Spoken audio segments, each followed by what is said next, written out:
Are you confused on what your personality type is, and you have taken the MBTI assessment tool many times, and each time they've given you a different result, and now you are lost trying to figure out which is your true personality type? This video is for you if you are trying to figure out if you are INFP, INTP, or INFJ. In this video, I'm going to show you exactly how you can distinguish between the three and find the exact one that matches your personality type.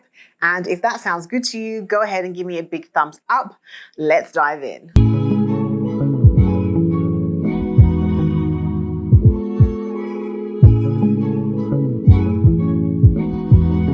Hey ladies, welcome and welcome back to my channel. My name is Shamiso Miranda, and this channel is all things INFJ careers and INFJ entrepreneurship. And if you'd like to find more opportunities that are best suited to your personality type, consider subscribing to my channel for more videos like this. So all three personalities, INFP, INTP, and INFJ, they all actually share similarities, and they all share similarities such as having a very rich inner world thinking. However, there are also enormous differences within their cognitive functions. So I don't want this video to get too long, so I'm going to touch on some things. If I don't talk about something in this particular video, it does not mean that it's not relevant. It's just that I have to pick and choose what to focus on for this video. If there is anything I do miss out, please kindly let me know in the comments below,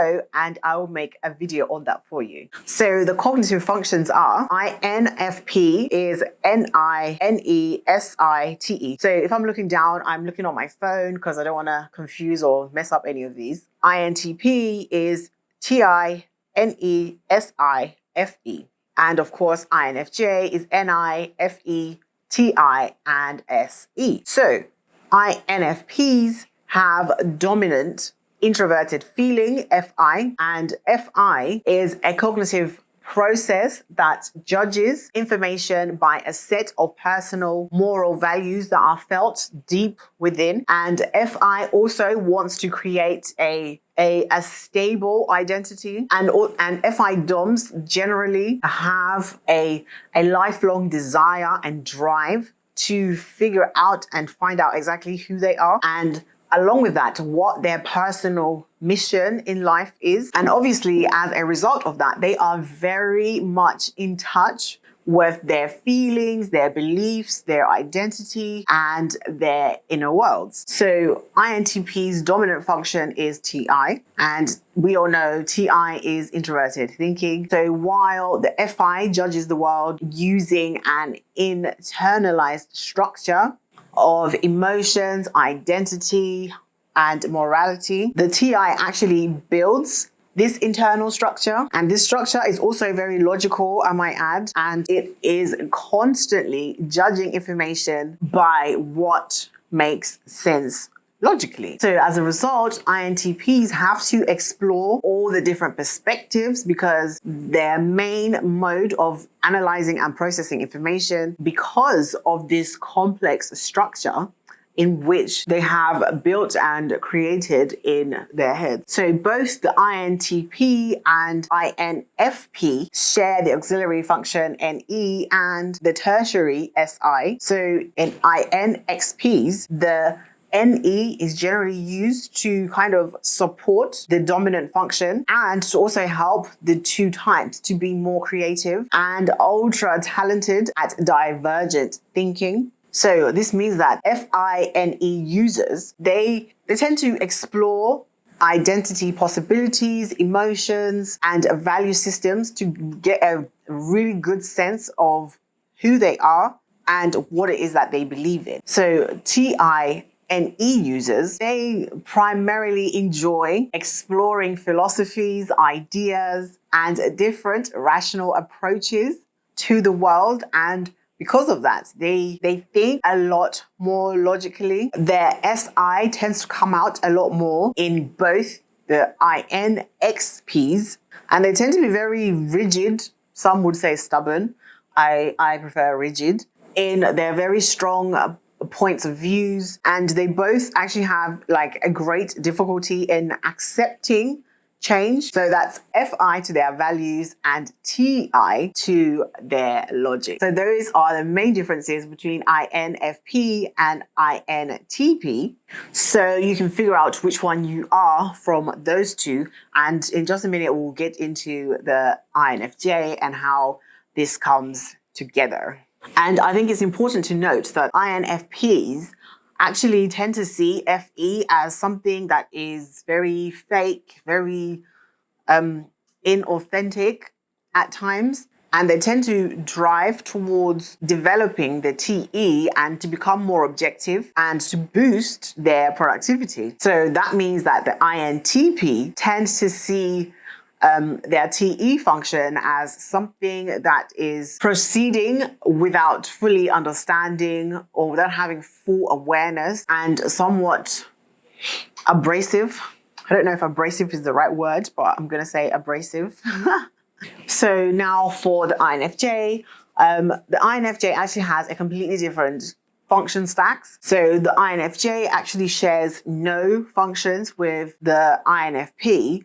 So, for example, INFJs lead with their dominant function, which is NI, and NI is very much unlike FI and TI, which are both perceiving functions. NI DOMs are generally lost in their minds and they tend to feel excluded and detached from their surroundings and the world that is around them. And NI uses a very powerful subconscious, which gives and provides a lot of insights, which are based on metaphors and having a deeper analysis that allows them to come to a conclusion or a long-term future insight. And it is due to this NI function that allows the INFJ to be such a long-range thinker. So in most of INFJ thoughts, they are trying to see how that decision, how that action, how that situation, how that is going to play out in the future. Automatically, INFJs don't just think about the here and the now. They are also concerned, and because of this NI function, it allows them to also imagine and get a glimpse into what that decision or that action is going to turn out and be like in the future. INFJs also have the auxiliary function FE, and that is something that the INTP and the INFP don't have. So INFJ has kind of like an upper hand or has a different set of skills that the other two personality types do not have. And due to the extroverted feeling, that allows the INFJ to kind of get a sense and a vibe and to feel and absorb the emotions of their surroundings and from everybody around them. And this is very different to the INFP because they are generally more focused on self.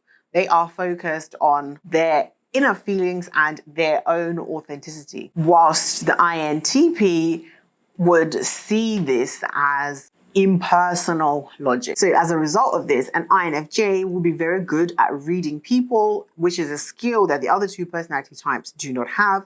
So if you are someone that if you are in a group setting, you generally have a good sense and a good vibe of everybody around you. You can sense their mood, if they're happy, if they're sad, if they're uncomfortable. If you have that type of sense and that feeling, then you are leaning towards the INFJ personality type because the other two personality types do not share this function. And another way to tell the difference based on the auxiliary function FE is that the INFJ would be the one that is seen as least stubborn because in a group setting, they will put the needs and wants of others before themselves in an attempt to maintain the peace within the group. Now, go ahead and let me know down in the comments below if you found this video useful and if it helped you to figure out which of the 3 personality types that you are. And I'll see you in my next one as we continue our journey towards a more wholesome, healthier, and more meaningful lifestyle.